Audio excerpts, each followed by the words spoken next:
नमस्कार दोस्तों। आज का वीडियो हमारे भारतीय इतिहास यानी चैप्टर वाइज क्वेश्चंस करेंगे हम। अगर आपका वर्दी का सपना है तो आप ज़रूर ये क्लास एंड तक देखिए। इसमें यूपी पुलिस हो, एसएससी जीडी, राजस्थान पुलिस या सीईटी या कोई भी डिफेंस एग्ज़ाम हो, उसमें आने वाले हर पीवाईक्यू आज तक आए हुए क्वेश्चंस या आने वाले हैं वो मैंने हर चैप्टर से उठाए हैं क्वेश्चंस।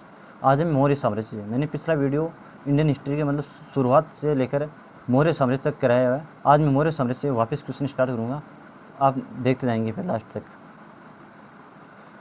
जैसे ये है 86 क्वेश्चन है, मैंने 85 तक पहले करा चुका है पिछली वीडियो में, आप देख लेना। और अब 86 से हम शुरू करेंगे। जैसे भारत में पहले साम्राज्य की स्थापना किस शासक के द्वारा की गई थी? वो हमारे चंद्रगुप्त मौर्य। 87 नंबर क्वेश्चन है, कौटिल्य का अर्थशास्त्र है एक राजनीति की किताब है, यानी राजनीति की एक किताब है अर्थशास्त्र। राज्य के संभाग सिद्धांत के अनुसार राज्य का 7वां अंक कौन सा था? वह है मित्र। वह अभिलेख जिससे प्रमाणित होता है कि चंद्रगुप्त मौर्य का प्रभाव पश्चिम भारत पर था। रुद्रदामक जूनागढ़ अभिलेख में यह बात लिखी हुई है कि चंद्रगुप्त मौर्य का प्रभाव पश्चिम भारत पर था, ज़्यादा था। किसने सहिष्णुता, उदारता तथा करुणा के त्रिविध आधार पर राजधर्म की स्थापना की? वह अशोक। प्राचीन भारत किस ग्रंथ में पति के द्वारा प्रत्येक पत्नी के लिए विवाह विच्छेद की अनुमति दी गई? वह अर्थशास्त्र। मौर्य समाज का विभाजन 7 वर्गों में विशेष तौर पर उल्लिखित है, ये किस में लिखा गया? यह मैगजीन की पुस्तक है इंडिका, उसमें लिखा है। 93 प्राचीन भारतीय अभिलेखों में कौन सा एक खाद्यान्न को देश में संकट काल में उपयोग हेतु सुरक्षित रखने के बारे में प्राचीनतम शाही आदेश है? वह सहोगोरा ताम्रपत्र गोरखपुर से। 94 अशोक के किस शिलालेख में कलिंग युद्ध की विजय एवं सत्यों का वर्णन किया गया? वह शिलालेख। प्राचीन भारत में कौन सी लिपि दाएं से बाईं ओर लिखी जाती है? वह है खरोष्ट लिपि। सारनाथ स्तंभ का निर्माण किसने किया था? वह अशोक। मौर्य मंत्रिपरिषद में कौन सा राजस्व को एकत्रित करने से संबंधित था? वह समाहर्ता।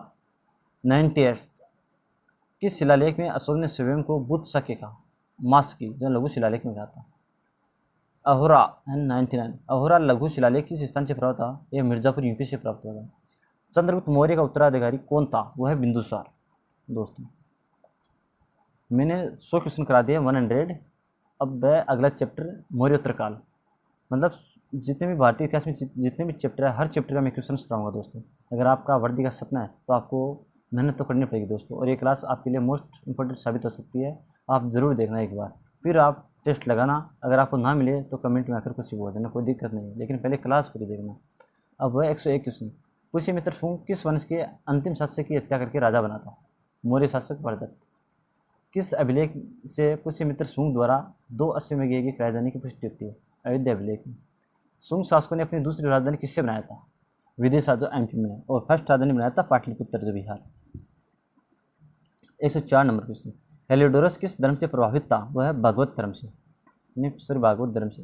पुष्यमित्र शुंग के अश्वमेध यज्ञ में पुरोहित कौन थे? वह पतंजलि। खारवेल किस वंश का सबसे प्रतापी शासक था? वह महामेघवान वंश, चेदी वंश का। खारवेल के इतिहास की जानकारी महत्वपूर्ण स्रोत क्या है? वह हाथीकुंभ अभिलेख में ये जानकारी मिलती है खारवेल के इतिहास के बारे में। उदयगिरी पहाड़ी है उड़ीसा में, वहाँ। वासुदेव ने किस शुंग शासक की हत्या करके सत्ता प्राप्त की थी? देवभूति, वो कर्ण वंश का था। वासुदेव ने किस शुंग शासक की हत्या करके सत्ता प्राप्त की थी? देवभूति वंश की। देवभूति शासक की, तो देवभूति वंश का था। वासुदेव कर्ण वंश का शासक था। भूमिदान का प्रथम अभिलेख के प्रमाण किस काल का है? सातवाहन काल का। किस सातवाहन राजा ने आदित्य ब्राह्मण की उपाधि धारण की थी? वह गौतमीपुत्र सातकर्णी में। 111 नंबर क्वेश्चन है, सातवाहन काल में चट्टानों को काटकर बनाए गए पूजो ग्रहों को क्या कहा जाता है? पूजो ग्रहों को क्या कहा जाता है?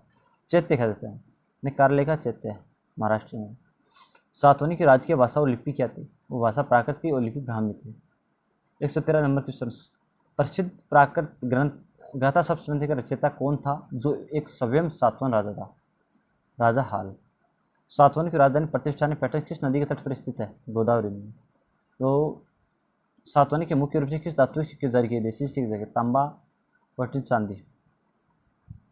अमरावती कला शैली का विकास किसके संरक्षण के काल में होता? किस संरक्षण में होता? वो सातवाहन शासक के काल में। 117 नंबर क्वेश्चन से, पुराणों में किस सातवाहन शासक को पुलोमा कहा गया था? वशिष्ठ पुत्र पुलोमी। सातवाहन वंश का अंतिम शक्तिशाली शासक कौन था? ये यज्ञश्री सातकर्णी था। पुराणों में सातवाहन को किस नाम से पुकारा जाता है? यह आंध्रवृत्ति। किसके सिक्कों पर शिव, नंदी और त्रिशूल की आकृतियाँ मिलती है? अवयव का टिप्स। पल्लव वंश का सबसे प्रसिद्ध शासक कौन था? वह गोंडा फर्जनीज। रुद्रदामन की उपलब्धियों का सबसे बड़ा स्रोत क्या है? जूनागढ़ अभिलेख और सुदर्शन झील द्वारा प्राप्त। रुद्रदामन की सबसे प्रमुख उपाधि क्या थी? महाक्षत्रप। प्रसिद्ध गरुड़ स्तंभ यानी वैष्णनगर से जो प्राप्त है उसने किसने स्थापित किया था? पॉलिडोरस ने। राजाओं के नाम और प्रतिमा वाले सिक्के सबसे पहले किन शासकों ने जारी किए थे? इंडो ग्रीक शासकों ने, हिंदू ने थे। हिंदू। बुद्ध की खड़ी प्रतिमा का निर्माण पहली बार किस काल में होता? कुषाण काल में, जो कनिष्क ने किया था। कनिष्क ने बौद्ध धर्म की किस शाखा को संरक्षण दिया था? वो महायान शाखा। मौर्योत्तर काल में बौद्ध धर्म की 2 शाखाओं में विभाजित हुआ था, महायान, हीनयान। मिलिंद पदों क्या है? वो नागसेन प्लस मीनांडर की पुस्तक का वार्तालाप। नागसेन। शुद्ध संस्कृत का प्रथम विशिष्ट अभिलेख कौन सा माना जाता है? वह रुद्रदामन अभिलेख, जो जूनागढ़ अभिलेख से प्राप्त होता है। अब आता है हमारे गुप्त वंश दोस्तों। गुप्त वंश के किस चंद्रगुप्त प्रथम ने किस लिच्छवी राजकुमारी से विवाह कर अपनी स्थिति सरदर्श की थी? वो कुमारी देवी। चंद्रगुप्त द्वितीय की दूसरी राजधानी कौन सी थी? उज्जैनी। पश्चिम चीनी यात्री फाहियान किसके शासनकाल में भारत आया था? चंद्रगुप्त सेकंड, जो विक्रम। किस इतिहासकार ने समुद्रगुप्त को भारत का नेपोलियन कहा? वी.एस. स्मिथ ने। प्रयाग प्रशस्ति की रचना किसने की थी? वो हरिशयन ने। कालिदास किसके शासनकाल में थे? वह चंद्रगुप्त सेकंड के काल में। 137 नंबर क्वेश्चन, सर्वाधिक गुप्तकालीन अभिलेख किस शासक के प्राप्त हुए थे? वह कुमारगुप्त प्रथम। नालंदा विश्वविद्यालय की स्थापना किसने की थी? कुमारगुप्त प्रथम ने। किस अभिलेख से पता चलता है कि स्कंदगुप्त ने हुणों के आक्रमण को विफल किया था? वो भित्री स्तंभ लेख से, जो यूपी में। सुदर्शन झील किन पहाड़ियों के बीच स्थित है? वो गिरनार की पहाड़ी, जो गुजरात में है। सती प्रथा का प्रथम साक्ष्य एरन अभिलेख 510 ईस्वी के शासक के काल का है। जो सती प्रथा का साक्ष्य है ना, वो किस शासक है? वो भानुगुप्त शासक के काल का है। गुप्त काल में भू राजस्व की सामान्य दर क्या थी? 1/6 थी। गुप्त काल में सैन्य विभाग का जो सर्वोच्च अधिकारी होता था वो क्या कहलाता है? वो महाबलेधिकृत कहलाता है। सैन्य सामग्री की आपूर्ति और भंडार की व्यवस्था करने वाला अधिकारी कौन था? वो रण भंडार। जिले के प्रशासनिक बोर्ड में शामिल नगर श्रेष्ठी और सार्थवान कौन थे? वह नगर का मुख्य व्यापारी नगर श्रेष्ठ कहलाता और सार्थवार व्यापारी काफिले का जो नेता होता था। व्यापारी काफिले जो चलता था ना, उनका नेता होता था सार्थवार। किस गुप्त शासक ने विक्रमादित्य की उपाधि धारण की थी दोस्तों? चंद्रगुप्त सेकंड ने। गुप्त काल में लौह प्रौद्योगिकी का सबसे बेजोड़ नमूना कौन सा है? मेरोली स्तंभ अभिलेख। अब क्लास हमारे चैप्टर आता है गुप्तोत्तर काल, जिसके क्वेश्चन है। हर्षवर्धन ने अपनी राजधानी थानेश्वर से कहाँ स्थानांतरित की थी? यानी कन्नौज। कन्नौज के लिए त्रिपुर संघर्ष किन वंशों के बीच होता है? पाल, प्रतिहार और राष्ट्रकूटों के बीच। किस शासक ने कन्नौज के शासक इंद्रायुध को हराकर चक्रायुध को गद्दी पर बैठाया था? धर्मपाल, जो पाल वंश का शासक था। त्रिपुर से संघर्ष में अंतिम रूप से किससे सफलता मिली? गुर्जर प्रतिहार। किस पाल शासक को पाल वंश का द्वितीय संस्थापक माना जाता है? महिपाल प्रथम को। दान सागर ग्रंथ की रचना किस सेन शासक ने की थी? बलाल सेन। बंगाल का शासक कौन था जिसके दरबार में जयदेव यानी गीत गोविंद के लेखक रहते थे? वह लक्ष्मण सेन। गुर्जर प्रत्यार वंश का सबसे प्रतापी शासक कौन था? मिहिर भोज। गढ़वाल वंश की स्थापना किसने की और वाराणसी को दूसरी राजधानी किसने बनाया था? वह चंद्रदेव। चंदावर के युद्ध जो 1194 ईस्वी में हुआ था और मोहम्मद गोरी ने किसे प्राप्त किया था? जयचंद ने किया था। परतुरा तथ्य जो रायपुरा के नाम से प्रसिद्ध है और मोहम्मद गोरी के बीच तरान का प्रथम युद्ध कब हुआ? 1191 और सेकेंड वर्ष 1192 में। चंदेल वंश का वह शक्तिशाली शासक कौन था जिसने मोहम्मद गोरी का डटकर सामना किया? वह विद्याधर। खजुराहो के प्रसिद्ध मंदिर का निर्माण किन शासकों ने करवाया था? वह चंदेल शासकों ने। कन्नौज के राजा यशोवर्मन ने किस दरबारी कवि को संरक्षण दिया था? वह भवभूति, मालती महादेव। राजा भोज ने अपनी राजधानी थार में किस मंदिर का निर्माण करवाया था? सरस्वती मंदिर, जो बहुत सारे नाम से। मोहम्मद गजनवी ने जब सोमनाथ मंदिर पर आक्रमण किया था गुजरात का शासक कौन था? वह भीम प्रथम था, ने 1050 में कराया। सोलंकी वंश का। गुप्तोत्तर काल में सामंतवाद के उदय का मुख्य कारण क्या? ने अधिकारी को वेतन के बदले भूमि देना, वो होता सामंतवाद का उदय का मुख्य कारण। कृषि में सिंचाई के लिए किस यंत्र का प्रयोग व्यापक रूप से होने लगा था? रहट के लिए। अग्रहार से क्या तात्पर्य?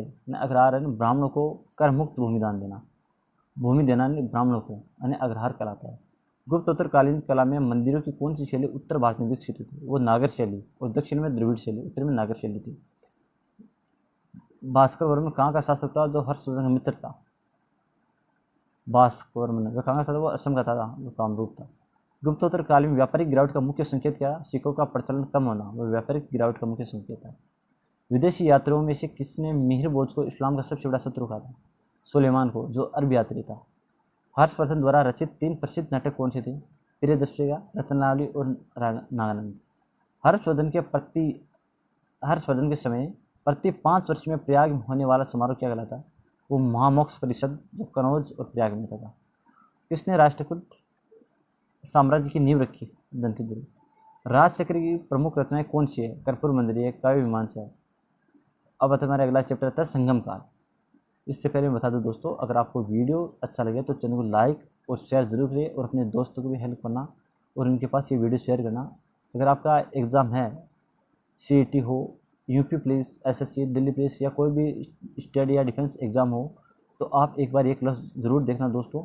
मैंने चैप्टर वाइज सीरीज चलाई है, वो जो वन लाइनर सीरीज़ के नाम से हैं, और ये मैं परमानेंटली चलाऊँगा। कल भी आएगा, परसों भी आएगा और नेक्स्ट ऐसे ही वीडियो आता रहेगा। हर चैप्टर की सीरीज़ आएगी और जो भी इनसे क्वेश्चन बनते हैं हर चैप्टर वाइज मैंने कहा ज़रूर, चाहे वो लूसेंट का हो या और बुक से हो, मैंने हर बुक से क्वेश्चन उठाए और PDF में सेव करके आपके पास लाए। तो ये वीडियो। अगला क्वेश्चन है, तमिल संगम का क्या अर्थ है? कवियों का सम्मेलन। तोलकाप्पियम में लेखक कौन है? तमिल भाषा प्लस व्याकरण, ये लेखक है तोलकाप्पियम। 3 संगम है जो कवियों की सभा, 3 संगम। टाइम है इनका समय है 9,990 वर्ष और कवियों का है 8,598। पांड्य राजा 197 ईस्वी में। और यह जानकारी 8वीं सदी की तमिल टीकाओं में मिलती है। इतिहासकार इसको बड़ा चढ़ाकर कही गई बात कहते हैं इसको, इतिहासकार। 177 नंबर क्वेश्चन है, संगम काल में शासक वर्ग को क्या कहा जाता है? अरसर। तिरुकुल के लेखक कौन है? तिरुवल्लुवर। शिल्प का अधिकारम का नायिका कौन था? नायक है कवलन और नायिका है कणंगी। जीवक चिंतामणि महाकाव्य किस धर्म से संबंधित है? वह जैन धर्म से दोस्तों। चेर वंश का राजकीय चिन्ह क्या था? धनुष। किस चेर शासक ने कणगी पूजा या पत्नी पूजा की शुरुआत की थी? सेंगुटू। चेर वंश का शासन क्षेत्र मुख्य रूप से कौन सा था? केरल, जो वेस्ट बंगाल। किस संगम राज्य का उल्लेख मैगस्थनीज के मोतियों के लिए प्रसिद्ध राज्य के रूप में पांड्य राजा ने किया था? किसने किया था? पांड्य राजा ने। संगम काल में खेतों में मजदूरी करने वाले निर्धन किसानों को क्या कहता है? कोडियसर। सॉरी, केडिसियाज। पांड्य वंश का राजकीय प्रतीक क्या था? राजकीय प्रतीक था मछली। संगम काल में तमिल प्रदेश के मुख्य प्रमुख देवता कौन थे? मुरुगन। संगम काल में समाज में वेलाल किससे कहा जाता है? धनी किसान। पशु चोरी को लेकर होने वाले युद्धों में वीर गति प्राप्त सैनिकों के सम्मान में गाड़ी गया पत्र क्या होता है? वीर किले नगर। 6वीं शताब्दी के अंत में पांड्य शक्ति को पुनर्जीवित करने वाला शासक कौन था? वह पंडित। वह कौन सा पांड्य शासक था जिसने अश्वमेध यज्ञ और तुलाभार दान किया था? वर्गुण फर्स्ट। किस स्थान से रोमन सिक्के प्राप्त है जो भारत में व्यापार दर्शाते हैं? मलमल और सूती वस्त्रों के व्यापार के लिए प्रसिद्ध केंद्र कौन सा था? उरेर। कपास और रेशम की बुनाई केंद्र के रूप में कौन सा पांड्य शहर प्रसिद्ध था? वो मधुर। संगम काल में पेरुम्बोडी किससे कहा था? महान राजमार्ग। चोल शासक करिकाल ने कावेरी नदी पर किस बांध का निर्माण करवाया था? कतनई बांध। नालंदा विश्वविद्यालय को किसने नष्ट किया था? बख्तियार खिलजी ने। तक्षशिला विश्वविद्यालय वर्तमान किस देश में? पाकिस्तान में तक्षशिला विश्वविद्यालय जो चाणक्य में। किस विश्वविद्यालय ने महायान बौद्ध धर्म का ऑक्सफोर्ड कहता है? नालंदा विश्वविद्यालय जो बिहार में। नालंदा के उस महान आचार्य का नाम क्या था जिसके समय चीनी यात्री ह्वेनसांग वहाँ पहुँचा? वह शीलभद्र। ह्वेनसांग की पुस्तक है शियों की। तो यह आज के 200 क्वेश्चन और के बाकी के चैप्टर की मैं क्लास कल अपलोड करूँगा दोस्तों। आज इतना ही होगा क्योंकि थोड़ा टाइम की इश्यू इसलिए, और आगे का क्लास है वो कल आपको मिल जाएगी इसी टाइम के ऊपर। अगर आपको चैनल अच्छा लगा और वीडियो अच्छा लगा तो दोस्तों लाइक और शेयर ज़रूर करना और चैनल को सब्सक्राइब करना। दोस्तों आपका इसमें भलाई है। अगर आपका वर्दी का सपना है और आपको टारगेट है कि मेरा इस बार वर्दी पाना है तो ये क्लास मिस मत करना। आपको क्वेश्चन है, अगर आपको चलो लग रहा है तो आप 2 की स्पीड में ज़रूर देख लेना, लेकिन देखना ज़रूर, एक न 10 बार देखो, कोई दिक्कत नहीं है। और आपको PDF चाहिए तो आप मैसेज कमेंट बॉक्स में टाइप कर देना, मैं आपको PDF भी प्रोवाइड करा दूँगा, कोई दिक्कत नहीं है। ओके दोस्तों, तो फिर लास्ट में चलते हैं हम और कल मिलेंगे। ओके, धन्यवाद।